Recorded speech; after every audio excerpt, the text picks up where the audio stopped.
Welcome to Longevity and Aging series. My name is Evgeniy Galimov, and today I would like to introduce Girish Harinath. Girish is a cell biologist and neuroscientist with a master's degree in biotechnology and genomics and over 14 years of experience in molecular and cellular biology research.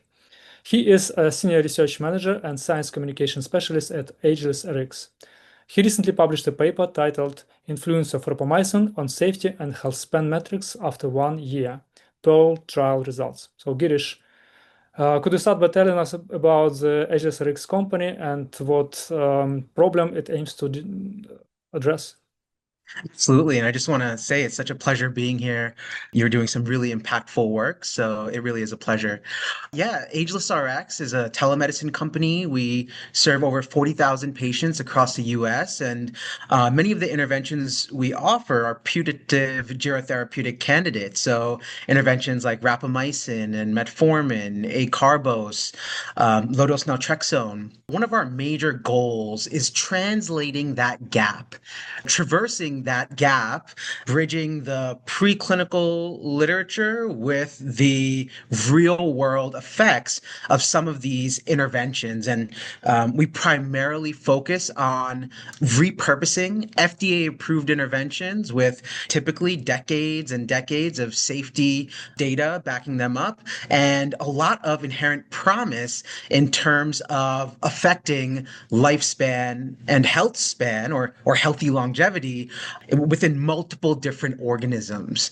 What we really do here is we have a huge population of generally healthy individuals, what we call normative aging individuals. Not to say all of them are at their peak level of functioning. Some of them come with chronic fatigue or long COVID or irritable bowel syndrome, conditions, chronic conditions that sometimes aren't dealt as well within the conventional medical system. But our primary goal is how can we improve health span in these individuals? And another big part of what we do is how can we collect the data, the research, whether that's through randomized controlled trials, like what we did with the Pearl study, longitudinal observational studies, or even running further discovery preclinical experiments to really address the hierarchy of data collection and integration and what that may tell us in terms of patient effectiveness and safety outcomes. So it's a really, really exciting place to be, exciting ecosystem and environment, and happy to dive further into the details. Indeed. So I think you mentioned the gap, and you meant by that health span gap, right? So as I looked very quickly at the changes in health span gap, it looked like it's actually increasing. So lifespan increases, but health span is increasing more slowly, right? So what is actually distribution of health span gap in US or worldwide?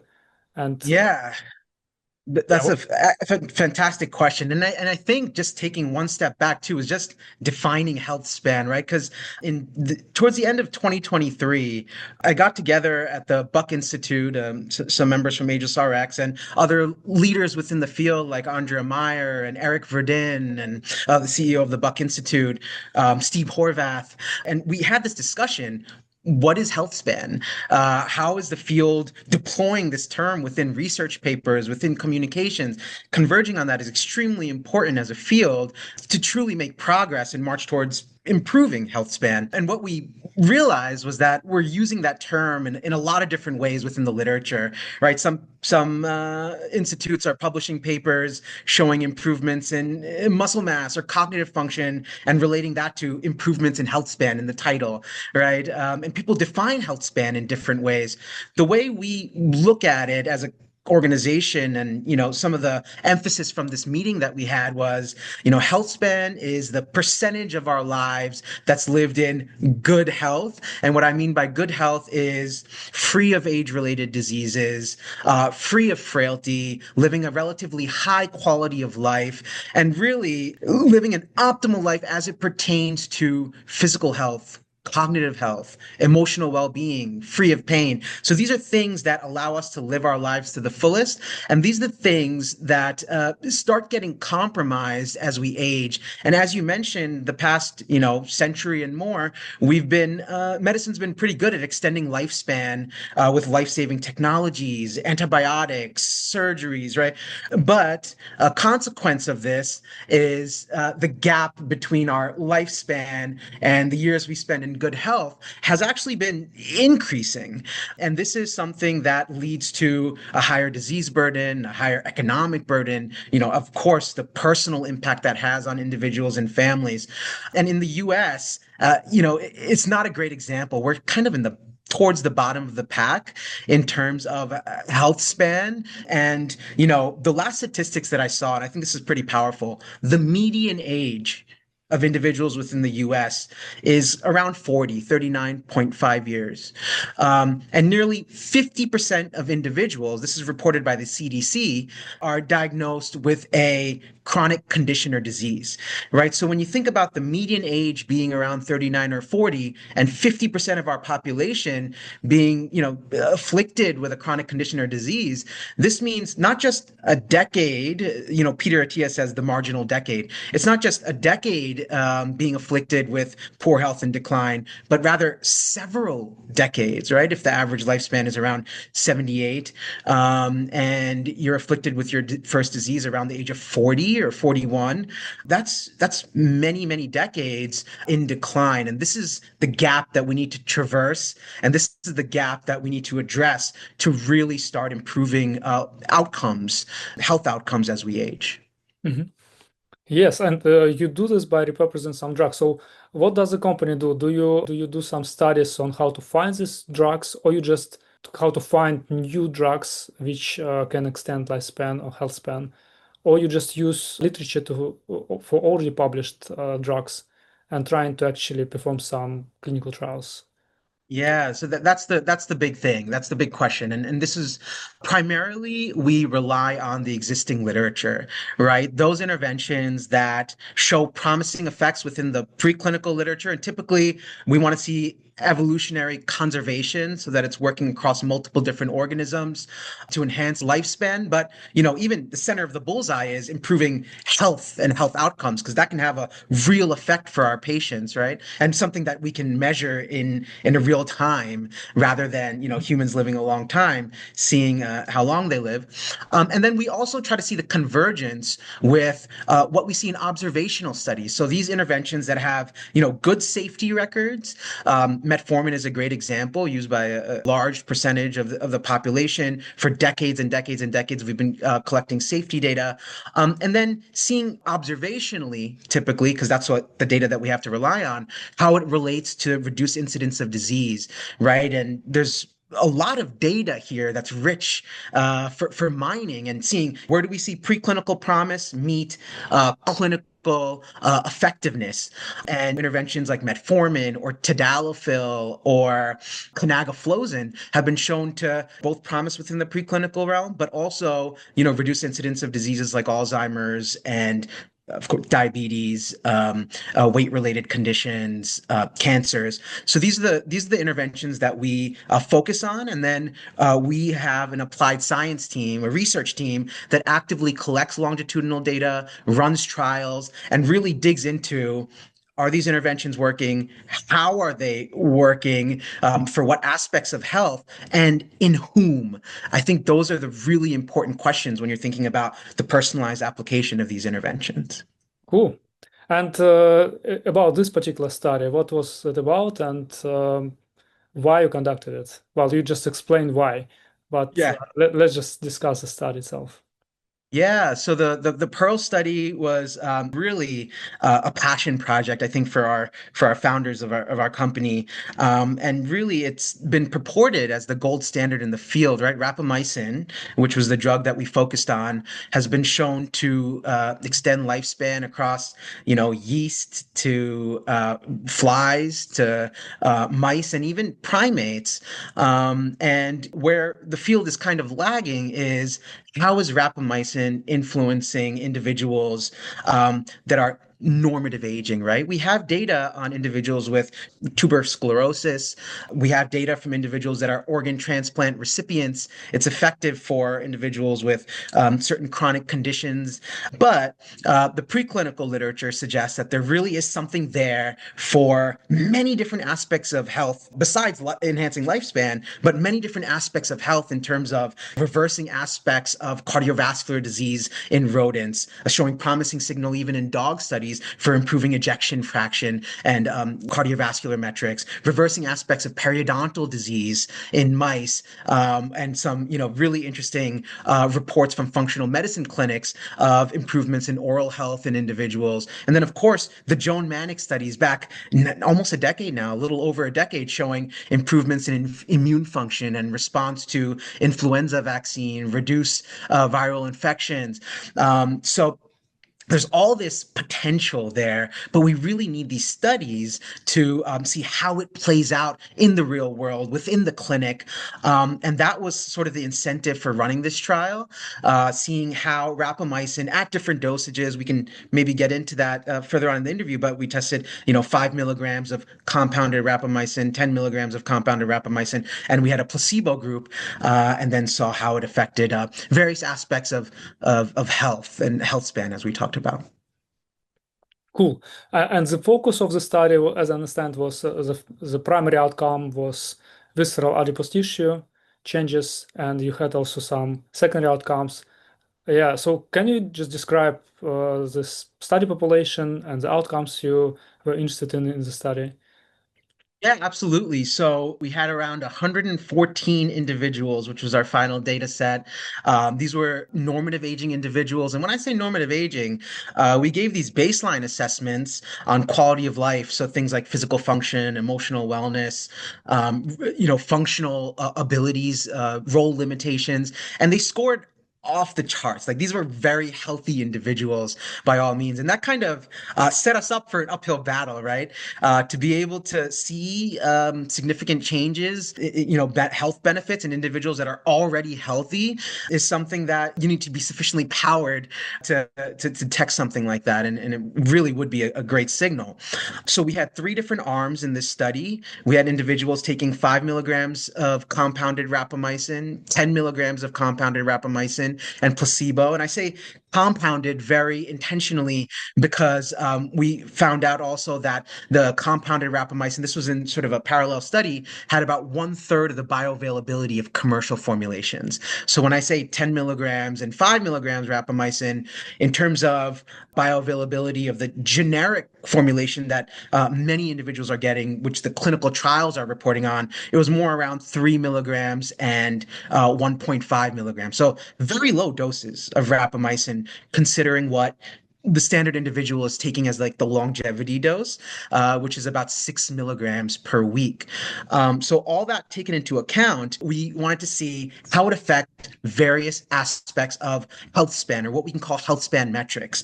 So we did imaging of body composition, right? So visceral adiposity, bone mineral density, lean muscle mass. Directionally, these metrics decline with age, right? When I say decline, they go in the wrong direction, meaning visceral adiposity tends to increase. It's been linked with chronic inflammation and a number of age-related diseases. Bone mineral density and lean muscle mass tend to decrease, especially after the age of 50, especially in postmenopausal women. These are things that increase. And our participants were all sort of in that range, 50 to 85 years old, normative aging, but around that range when decline, it's easier to detect this sort of decline, especially within a 48-week period, which is the length of our trial, around 1 year.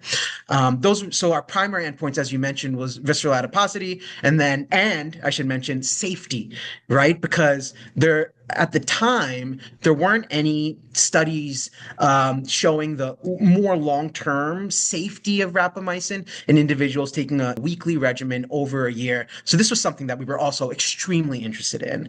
How safe is it over a year across, the individuals in our cohort, normative aging individuals?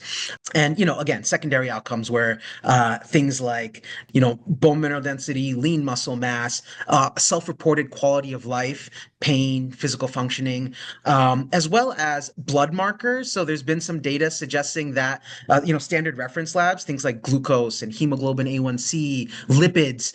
There's some data suggesting that rapamycin could elevate hemoglobin A1C, which is a marker for diabetes risk, as well as cause dyslipidemia, at least transiently. So these are things that we wanted to monitor and see how is it affecting this. And then sort of the third tier, and I call these more exploratory endpoints, were biological age clocks, right? This is of great interest within the field, but we looked at epigenetic clocks and microbiome composition, omics measures.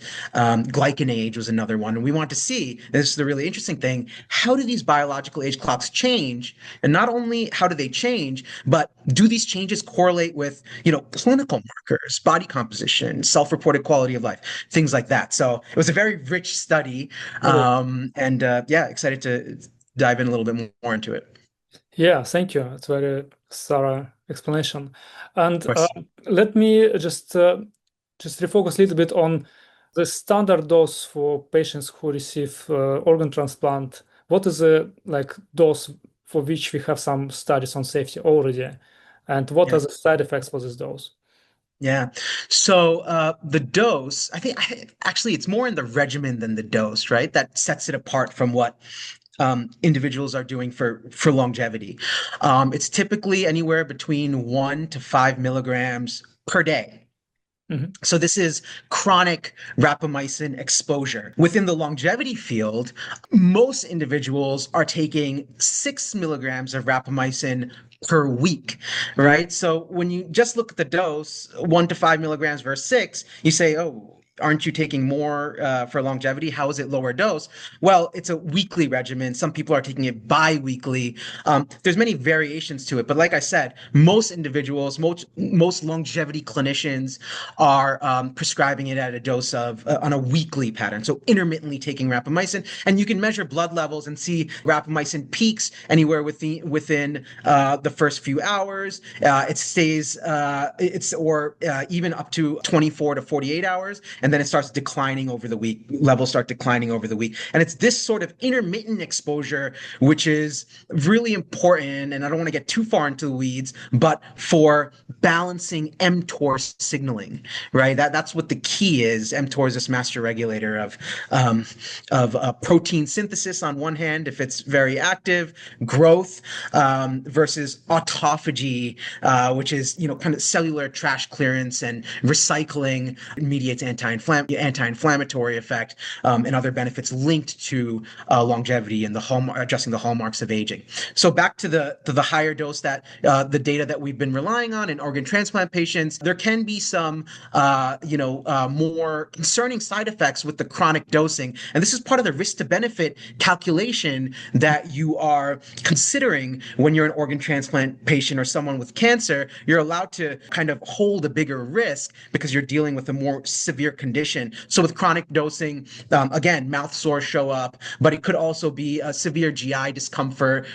Again, you're trying to suppress the immune system when you're doing an organ transplant operation. So there can be increased susceptibility to viral infections and immunodeficiency type responses.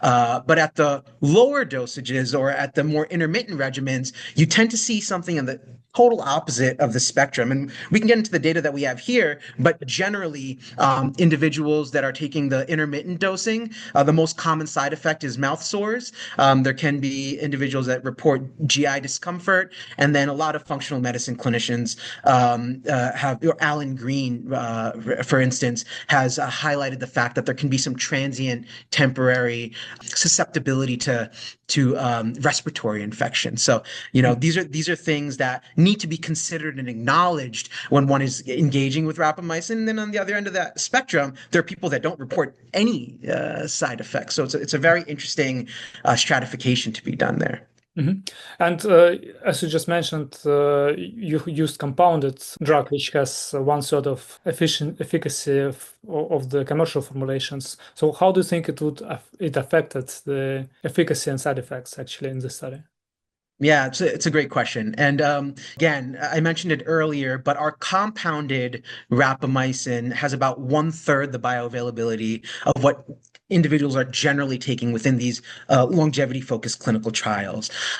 So with the 10 milligram arm, which was our highest dose, individuals are getting around 3 milligrams of rapamycin, and with the 5 milligram dose, they're actually getting about 1.5 milligrams. So this is very low dosing regimen. So going into it, you'd expect that it has a better safety profile, even than what's seen with the 6 milligram once a week dosing. And generally within our trial, that's what we saw. There weren't any significant, differences in adverse side effects and changes in blood biomarkers, like those that are measuring glucose and dyslipidemia. The most common difference in side effects between rapamycin users versus placebo was transient and mild GI discomfort. So upset stomach, diarrhea, temporary nausea, which tended to resolve on its own after individuals adjusted to their dosing.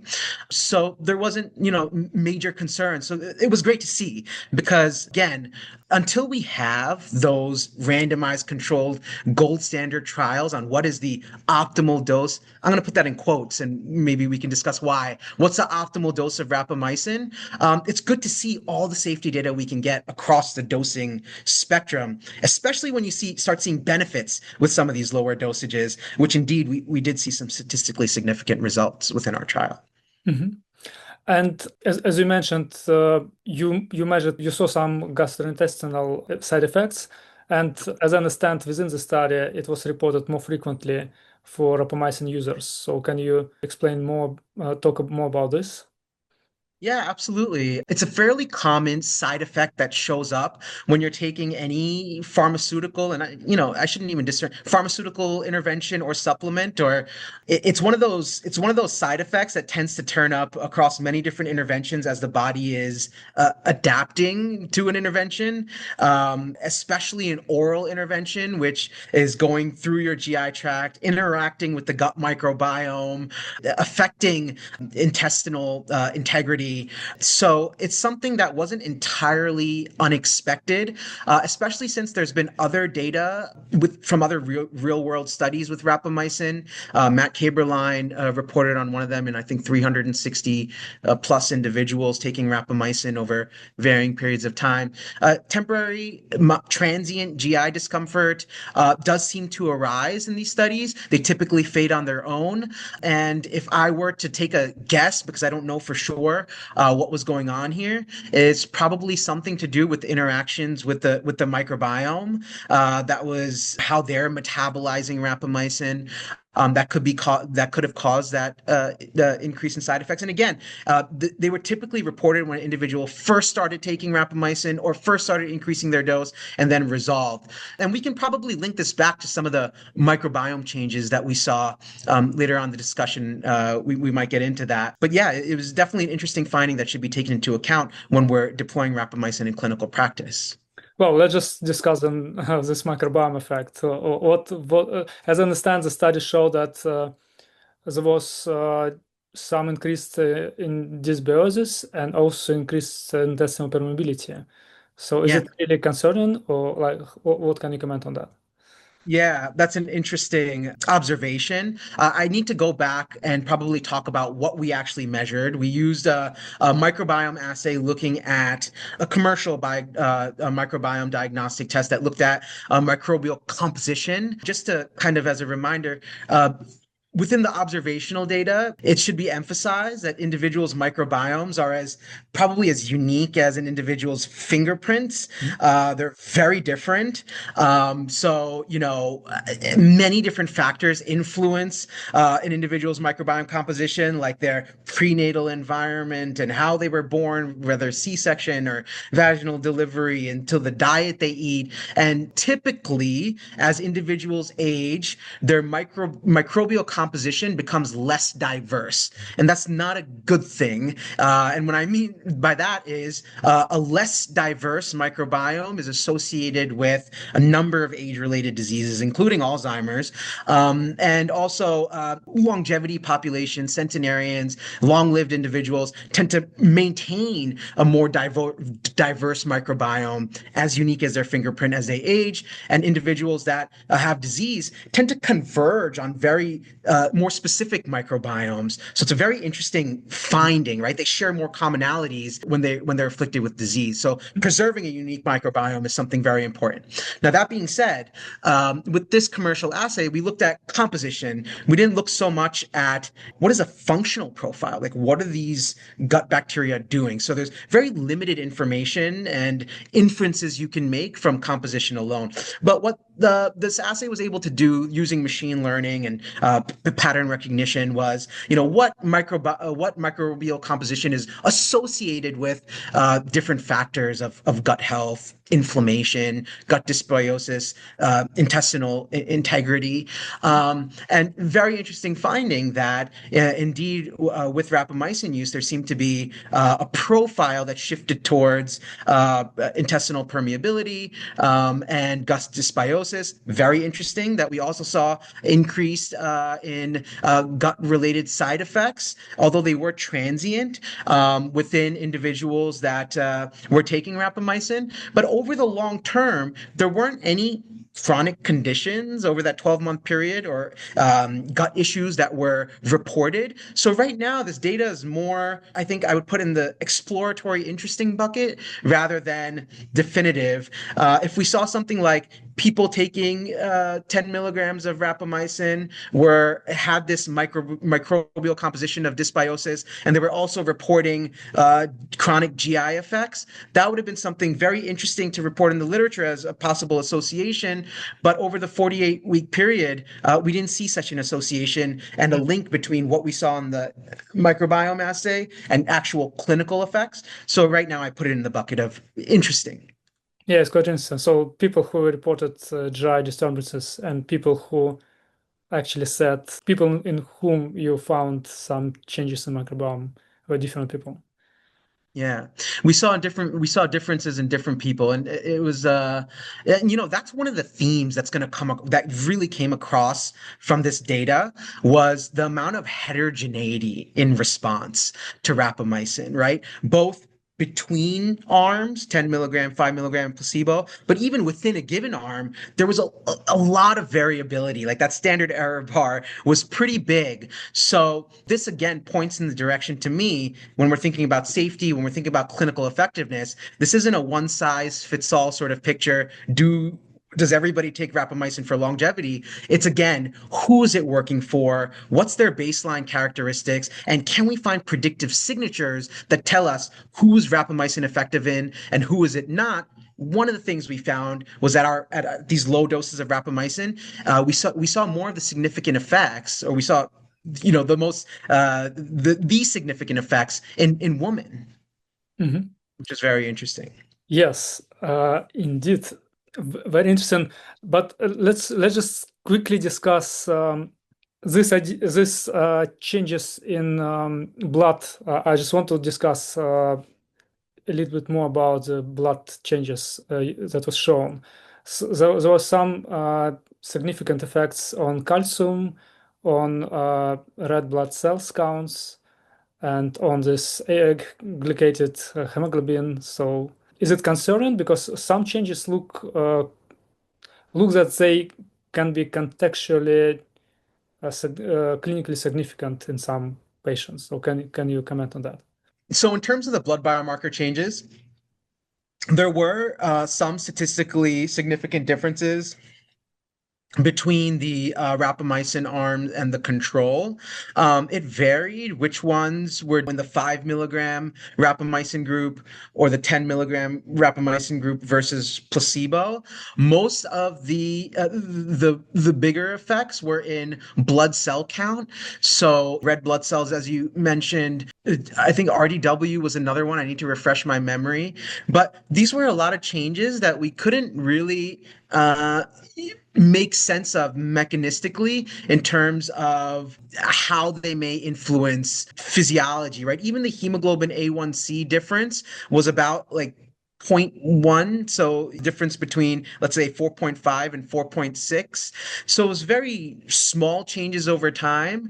And like I said, the bigger changes were some in factors like blood cell count and calcium. Mhm. So we weren't really sure like what the implications of these changes were. I will emphasize that they were typically although they were statistically significant changes, they were still within the healthy range of blood range values, right? They weren't in the range of pathology. So what that means for rapamycin is very interesting. One thing I will know is that other trials have reported differences in blood cell count, at times lymphocyte, red blood cell with hemoglobin A1C, and some leaders within the field, like Dudley Lamming, Adam Konopka, have proposed a theory that. This is getting kind of into the weeds, but mTOR comes in two major units, mTOR1 and mTOR2. They're in different tissues. And generally, the field is converging on this idea, this hypothesis still, that inhibiting mTOR1 without having an effect on mTOR2 seems to be the effect that you want to elicit the longevity benefits. It's still not clear if that's the case. And with such low dosages that we use for rapamycin, we wouldn't expect much inhibition of mTOR2. That seems to happen more at the higher dosages. So it's really an interesting observation that we really can't link to any real clinical effectiveness outcomes, even over that 1 year time frame. So I mean, this was something that we will continue monitoring. And I will mention that at AgelessRx, we have 1,000+ patients that are taking rapamycin, most of them 6 mg per week. And we do see some trends in transient increases in hemoglobin A1C after 3 months, and maybe even up to 4 or 5 months after taking rapamycin, and then they generally begin normalizing again. So it might be part of the adaptive response. What'll be really interesting to see is if you can get the benefits without the increases in hemoglobin A1C. Is it a predictive marker? Like, so biology is so complex, but these are the really exciting questions that we're kind of digging into to see how is rapamycin, and what effects is it having in different people, within different contexts, and how does that relate to the benefits we see as well. So it's sorry that I don't have anything more like conclusive to say about that, but it's good news for us that we didn't see any concerning safety issues. Yeah, yeah. Well, yeah, I agree, and it's good that the changes were within the normal range. I think the only concern would be that if you see the person with already, for example, low calcium level, and then rapamycin could change, maybe these people should be monitored more carefully. One point. Yeah, let's just now discuss the some findings, not just safety issues. So, what do you see as the main findings for the study? Yeah, there are several take homes that we got from this study. I think one of the biggest take homes for us, not to drum on safety again because we just passed that segment, but over the year, the safety signal was very strong, very encouraging. Yes, lower dosages of rapamycin, but great to see that over that 1 year time frame, it was tolerated well within normative aging individuals. Number two was the heterogeneity in effects, right? We saw a lot of variability in terms of how individuals responded to rapamycin, who were experiencing benefits, who reported, no benefits at all, right? With these lower dosages of rapamycin, most of our clinically significant effects that we saw were in lean muscle mass. I think that was the most noteworthy, what seemed like a real effect to us. And again, I want to emphasize, we didn't go into the trial really powered for effectiveness.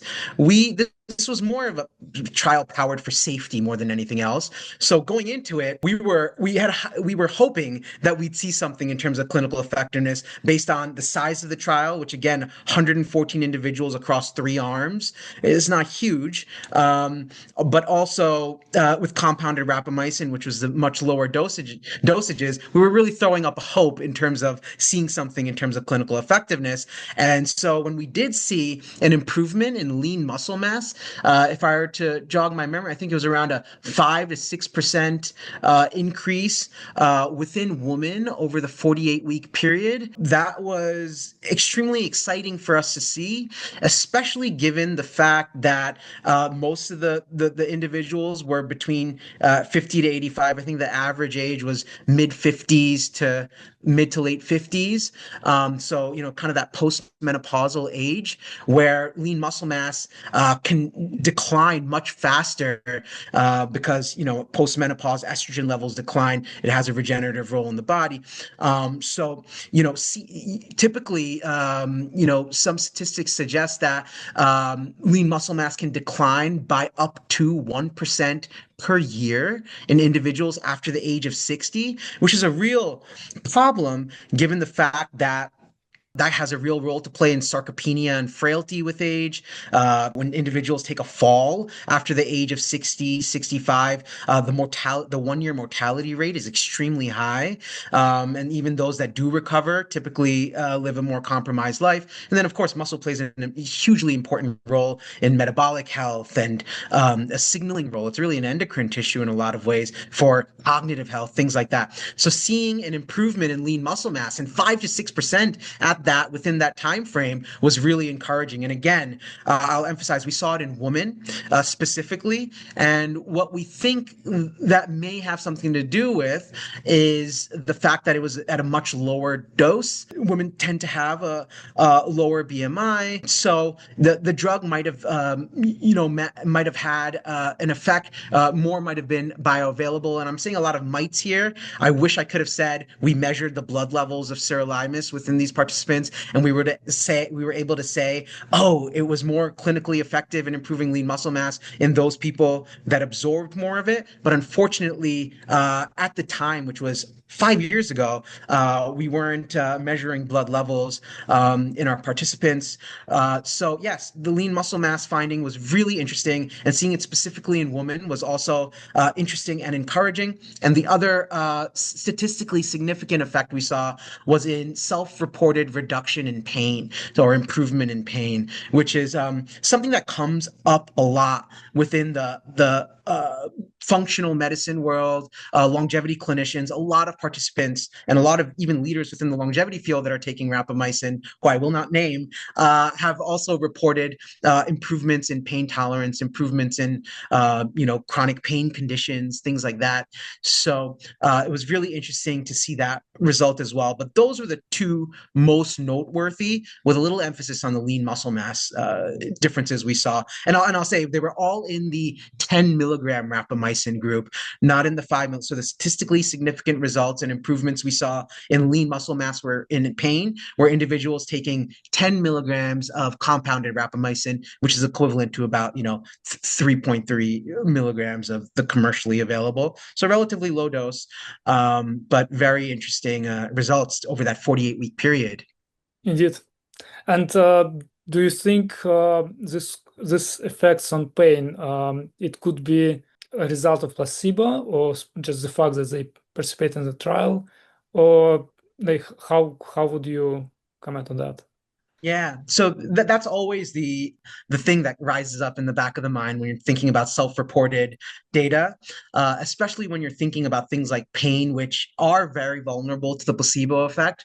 We threw our best statistics at it to see if it was a statistically significant result. So we have no overt reason to believe that it was a placebo effect, especially since we compared it to a placebo arm and we saw these effects. But at the same time, These were in generally healthy individuals. Many of them were like biohacker type who were very interested in longevity. So being able to engage with rapamycin certainly had emotional effects on them, cognitive effects on them, aside from its molecular effects, right? Just in knowing that you're engaging with a putative longevity intervention could certainly have an effect on self-reported pain. And some of the other results that we saw improvements in, and this was interestingly in the 5 milligram rapamycin group, I believe, was general well-being and emotional health. And all of these things are susceptible to placebo. So I take it with a grain of salt.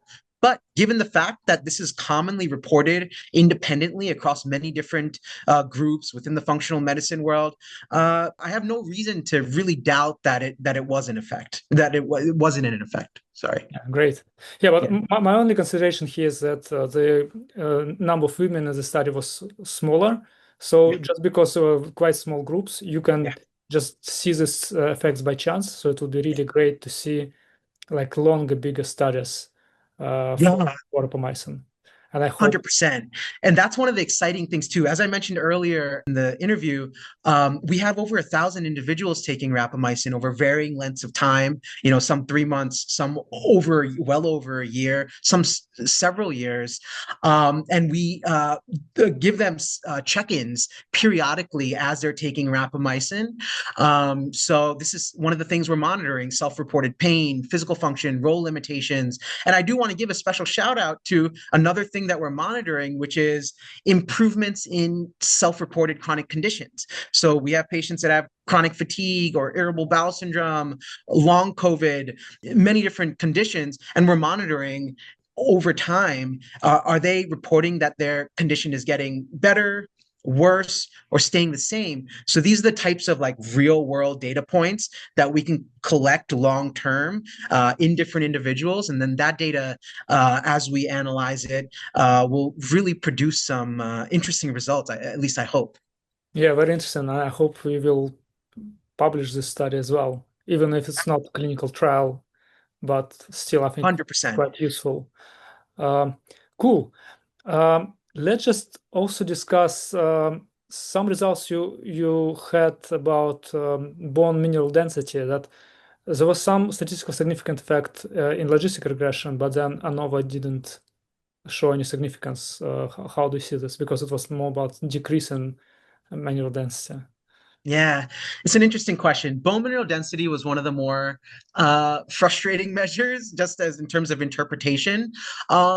We did see, in terms of odds ratios, we did see improvements within men in the 10 milligram group. Taking rapamycin on bone mineral density. We even published a case study in one individual that had something close to a 15 to 16% improvement in bone mineral density while taking rapamycin. So on the other end of the spectrum, as you mentioned, there were individuals that saw declines in bone mineral density. So this is one of those effects which was just indicative of, one of the key insights we got from this study is that heterogeneity and responsiveness.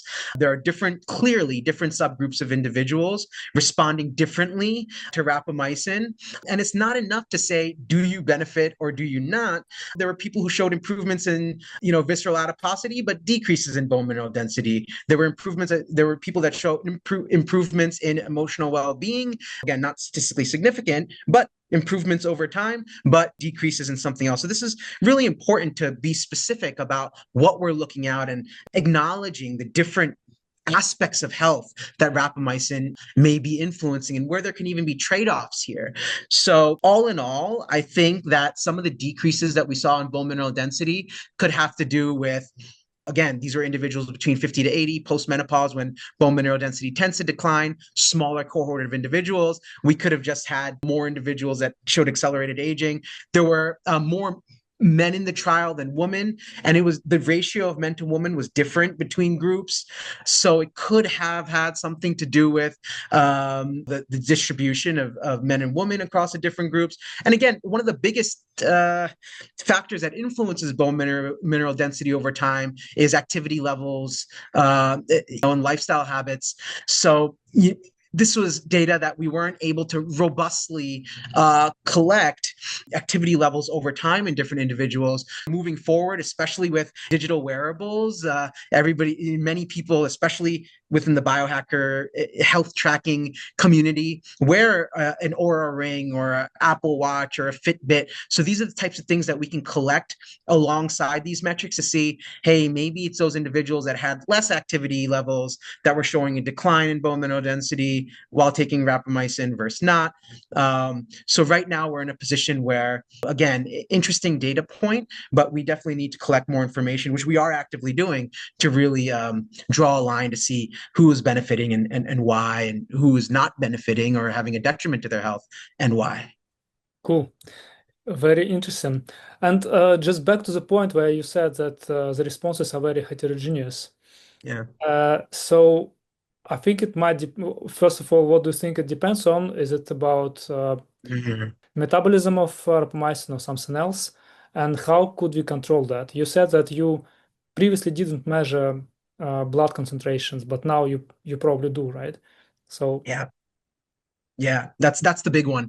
We published another study around the same time as the Pearl study, different cohort of individuals, where we measured blood rapamycin levels in individuals taking generic rapamycin, commercially available, the compounded rapamycin. And what we saw was that, as we sort of mentioned several times in this interview, compounded rapamycin had about 1/3 of the bioavailability as generic. So bioavailability clearly has a big role to play. But secondarily, even within those taking generic and within those taking compounded, the variability in bioavailability was immense. So if someone was taking a 5 milligram dose of rapamycin, in one individual, you see 5 nanograms per ml of sirolimus in their blood after 24 hours. In some people, you see 1 nanogram per milliliter of sirolimus in their blood. So very different response in bioavailability, even though individuals are taking the same formulation, right? So I think, my mind goes to bioavailability as probably one of the factors that affected the heterogeneity here. And as we move forward, we're absolutely measuring blood levels. And that's one of the most exciting things to me. If we can find patterns or significant associations between those that have higher bioavailability and clinical effectiveness, or maybe even those that are have too much rapamycin in their blood and correlating that with side effects, right? Both of those things would be really important signals that we're collecting ongoing. But then there are other factors. So how much fat is in their diet has been shown to influence bioavailability of rapamycin. You can include, I think some data suggests that you can increase bioavailability by more than 50% by eating it alongside a high fat diet, a fatty diet. And also compounds like turmeric have been reported in the literature to increase bioavailability by up to 200% of rapamycin. So these are very important things to consider when we're putting an intervention in our body, let alone rapamycin, is how, our diet and lifestyle factors might be affecting it. Then there's that other layer, which is genetics. There are polymorphisms in cytochrome P enzymes, these detox enzymes that are responsible for detoxification in the liver. And it's one of those genes where there's a lot of genetic heterogeneity in terms of people having different polymorphisms based on their ethnicity and a bunch of different factors. And there is a very important cytochrome enzyme that's responsible for metabolizing rapamycin. So absolutely, it could have to do with variants in cytochrome enzymes between people that are affecting also the heterogeneity. And again, this just goes to show we need to monitor many different layers of health alongside the drug alone. Most clinical trials, if not all, aren't really going that deep into that. I think now I'm starting to see clinical trials measuring at least blood levels of rapamycin. But we need to also look at genetics and lifestyle factors because they're undoubtedly influencing how it's reacting in the body, pharmacokinetics and dynamics. yeah, great point. And Yeah. also I'm thinking it might be good to measure also the activity of rapamycin in a way that you measure a 6 kinase or some other Yeah. downstream factors, Yeah. maybe it would be even better than just measuring concentration. 100%. I think that's the gold standard. And that's the thing that we're really digging at. As I mentioned, AgelessRx has the research side of things as well. So we're trying to stay on top of the literature. We're trying to form the appropriate partnerships with companies that are, digging into, or academic institutes that are digging into what are viable biomarkers of mTOR activity or autophagy, which is a proxy of mTOR activity that we can use within our patients. That's accessible. That's another key component that we can provide in a direct-to-consumer blood test, or if Quest, we could route them to Quest to measure this. That's the gold standard, right? If we can see, how is rapamycin influencing mTOR activity, and then how is that affecting clinical effectiveness and variability. And I will give a shout out to one recent study published by Cimarron, the company Cimarron, where they looked at rapamycin administration. I believe it was 6 milligrams per week, but don't quote me on that. Effectiveness in individuals with chronic fatigue.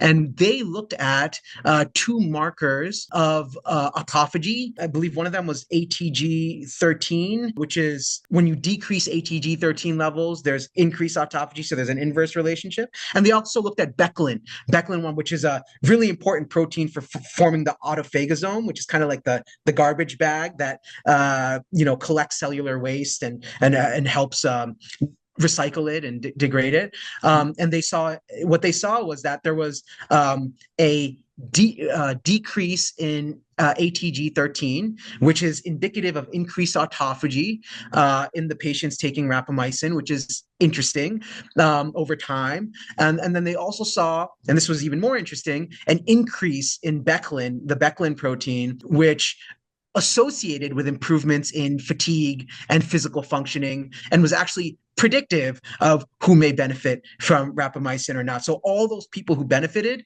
from rapamycin had an increase in Beclin, while those that didn't have the increase. So this is the type of studies that we need to be deploying. And I'm not saying these are the gold standard biomarkers, but we need to start exploring which are and how they associate with clinical effectiveness outcomes. So we're moving in that direction. That's super exciting. Yeah, thank you. Yeah. It's quite great that you're doing this. And just would like to ask you about the future studies. Do you plan any new study in this kind of pearl umbrella studies? Yeah. Or you're just going to publish observational studies of your 1,000 patients? Yeah, that's the low hanging fruit for us, right? Is the observational studies, because we're collecting the data. It's an ongoing effort. Compromise there is that most of the data is on quality of life, self-reports, again, improvements in self-reported physical function, cognitive function, pain, things like that. But also we're collecting the blood levels. So hopefully we'll be able to associate some of these hard outcomes like sirolimus blood levels with the softer outcomes like self-reported data. And then also within longitudinal studies, and this is sort of future is seeing if this is what Nir Barzilai is trying to do with metformin in the TAME trial. Is it resulting, and this is he's doing it as an RCT, is it reducing the incidence of disease or improving outcomes in improving outcomes in terms of chronic conditions? These are things that we can track observationally within our real world patient cohort, and a fairly large cohort too, right? 1,000 plus individuals. In terms of RCTs, we spent a lot of time and a lot of effort raising money for this trial. Some of the money came from our own applied science research department funds, and some of it came from the graciousness of Lifespan IO, who helped us crowdfund for this. So the people who were interested in this were able to help fund this trial and stand it up, which was really amazing to see. And I think there's many better ways to do that now in 2025 versus 2020. So these are ways to raise money, but it's a huge effort. Especially given a company that has many different interventions and priorities, things like that. So we are interested in other robust studies. And if we could form partnerships with other academic institutes and companies that are interested in running such a trial and sort of sharing the contributions in terms of funds to run a robust study. Because that's the big take home from this is there were many limitations to this study. If we were to go in on another randomized controlled study, we'd want to do it in as robust a way as possible, measuring blood levels with the generic rapamycin in a large enough cohort of individuals, collecting the right data points and as many as we can. So that's a significant effort. So there are many really interesting people in the field that we can collaborate with to do something like this. So that's something that's in our vision, but isn't ongoing right now.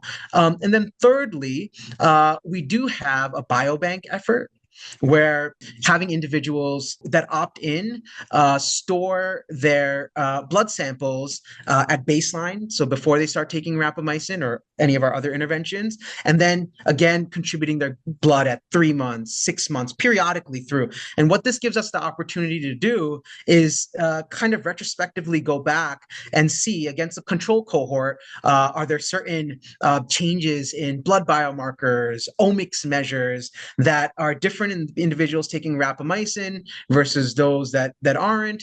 And also, are there any markers that we can use to predict clinical effectiveness, right? I think that's a real great utilities of these omics measures, whether you're talking about proteomics or metabolomics. It gives you these signatures, and a lot of individuals are like, kind of stratifying that to assess organ aging and things like that, which is really exciting. But you can look at these signatures and say, does an individual with a particular metabolic signature, microbiome signature, proteomic signature, are they more likely to benefit from rapamycin versus another person?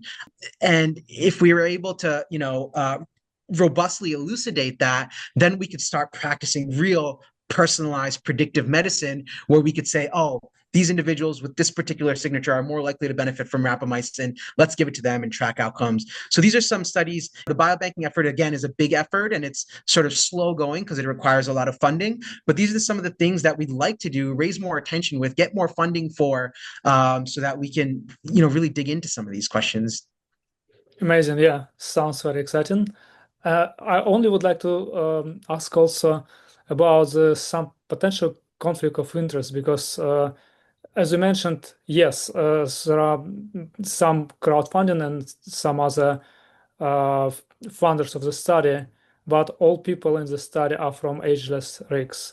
So it might be good to, indeed, as you said, set up collaboration with academia to strengthen the kind of validity of the results. And also, it might be good. I don't know if you published the protocol before the study, because I think the good standard now is to publish protocol of the study before the study starts. Yeah. And then it means basically you don't change the results after you conducted the study and collected all the information.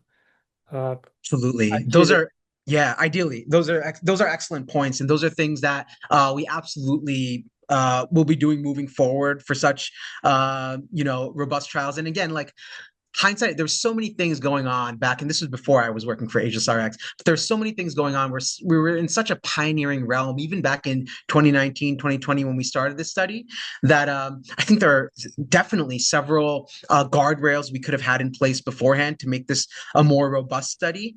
So we take it for what it's worth. One of the things that I will mention is it wasn't all AgelessRx. We also partnered with a contract research organization to run the study, and they were the ones that were actually the project manager and others were overseeing it. Everything was, double blind, sort of they had blinded the samples, and so it was all done outside of AgelessRx. So we tried to put as many measures in place to make this as unbiased as possible. But as you mentioned, I think partnerships with academic institutes, individuals that really don't have a investment in the outcomes to really, and again, who doesn't have an investment even within the academic research? Some people spend years and years devoting their lives around these interventions. But it's a good point that we need to put as many guardrails in place to make these studies as robust as possible, so that it's done in as efficient a manner to help advance the longevity field. thank you, Girish. Yes, Yeah, thank you very much for your insights you provided, and I it's a wish pleasure. you good luck with getting more funding and performing these studies more robustly and getting more interesting results. Yeah, thank you so much. And there's just so much exciting things going on, right, within AgelessRx. We also have studies on GLP-1. Maybe this is a different conversation, but we have studies on GLP-1 receptor agonists, both for weight loss, but also within the health span and longevity context. And then again, a lot of ongoing studies with other interventions. The ones on GLP-1s are actually randomized controlled studies, but other observational initiatives as well. So there's so much here to dig at, but I'm extremely enthusiastic that the field has never had more attention on it than it does now. It's one of the big things people are paying attention to. More people are health conscious and thinking about preventing disease and optimizing health rather than being caught up and waiting for pathology to arise before doing it. So I think all those shifts in mindset and funding incentives are all going to help support the longevity field. And I think one of the key things going on, which is you guys are spearheading so well, is raising awareness and having, communicating the information effectively in a rigorous manner, but also kind of uniting the field, because it's not going to be one company or one academic institute that is going to be able to help advance the longevity field. It's going to take the whole ecosystem from biotech to academia to the investors, everyone around to do something like this. So I think that's one big thing that I'm optimistic about, and have been about the longevity field. We're a very cooperative, collaborative community. So that's something that's super encouraging to me as well. Yeah, agreed. Agent can be beaten only in collaborative effort. Definitely. I 100%. hope for to hear about all your other studies, maybe GLP-1 soon. And Yeah, that would be wish you all the wonderful. best for that. Thank you so much. Thank you so much. And it was, yeah, again, such a pleasure talking to you. And I, hope we can have some more conversations on some of the exciting stuff going on. Definitely. Looking forward for it.